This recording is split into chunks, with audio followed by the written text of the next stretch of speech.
Привет, друг! Ты на канале Март, меня зовут Ваня. Сегодня у нас механики корней и привязки. Это самые простые из механик, которые мы обсуждали на этом канале, но даже они скрывают парочку подводных камней, о которых мы убеждены не знают даже разрабы. Для начала, что делают руты? Они запрещают передвигаться и использовать способности и предметы для перемещения. Исключение здесь форс-став, он нажимается в любом из источников корней. А еще оцепенение раскрывает невидимость своих жертв. Столь простая механика, тем не менее, таит в себе целых 4 исключения. Первое. Руты из всех источников, кроме одного, развеиваются базовым развеиванием.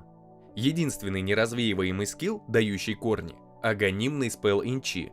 Безупречный контр антимага, если последний игнорирует БКБ. И да, невосприимчивость к эффектам не снимет корни, но позволит двигаться. Виндвейкер тоже не способен развеять эту способность, но во время циклона можно спокойно передвигаться. Второе исключение, в котором тоже есть исключение, третий скилл Медузы. В отличие от других корней, кроме прочего, третий Медузы еще и раскрывает противника в тумане войны, если этот противник герой, и также запрещает цели поворачиваться. Бристол при этом, если захочет, легко подставит свой бэк с помощью агонимного скилла. Как и Кес может развернуться, также с помощью третьей способности. Третье исключение совсем на поверхности, но все равно озвучу его. Колба ЦМ или ультимейт Трента, помимо рутов, еще и запрещают атаковать. Что, правда, не помешает противнику совершить атаку с помощью шелла из третьего тира или с помощью некоторых способностей. Например, агонимный вейв Дазла или палка Манки Кинга на Рубике запустят снаряды атак.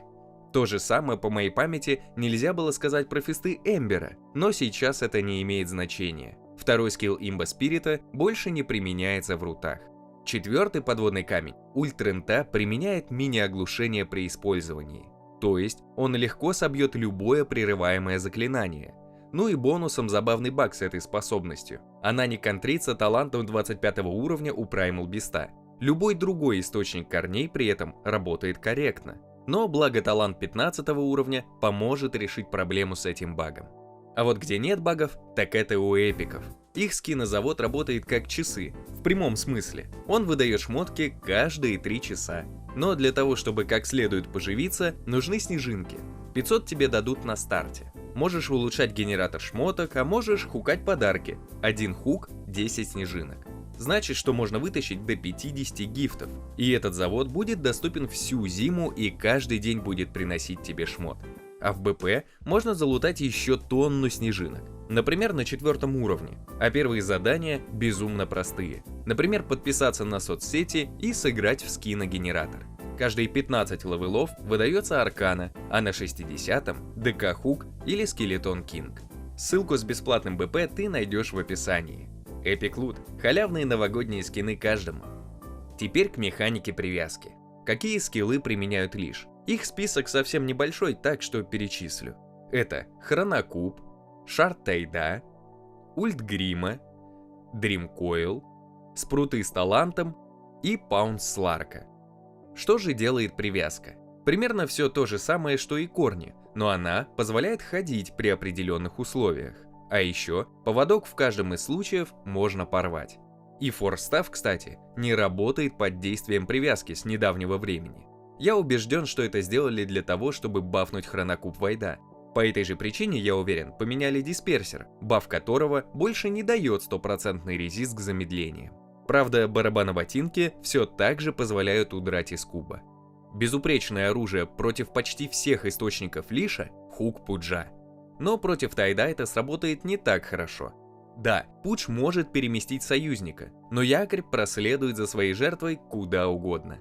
Точно так же сработает с другими возможностями сбежать, например, с шардовым астралом УД или же с Виндвейкером. Под шардовым астралом, кстати, герой все еще будет передвигаться со скоростью 100, если цепь натянута. Еще невероятно полезный инструмент для спасения из привязки – пика. Да, использовать ее как форстав, будучи привязанным, не получится, но нажать на противника все еще можно. Но тут есть две тонкости. Якорь Тайда все так же переместится вместе с твоим героем, и порвать связку грима пикой невозможно. Надеюсь, что предельно просто описал разницу между корнями и привязкой. А что касается исключений, я убежден, что это все баги, о которых не знают сами разработчики. И напоследок хочется сказать еще одну вещь. Комбинация рутов и страха работает как стан, ведь лишает противника всех возможностей. В чем-то она лучше. Например, Абаддон может нажать свой ультимейт в стане, но не во время испуга.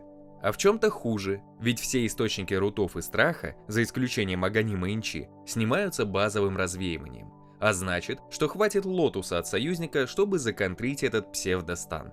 А на этом все. Если видео понравилось, обязательно ставь лайк. С тобой был Март. Удачи в игре и в жизни.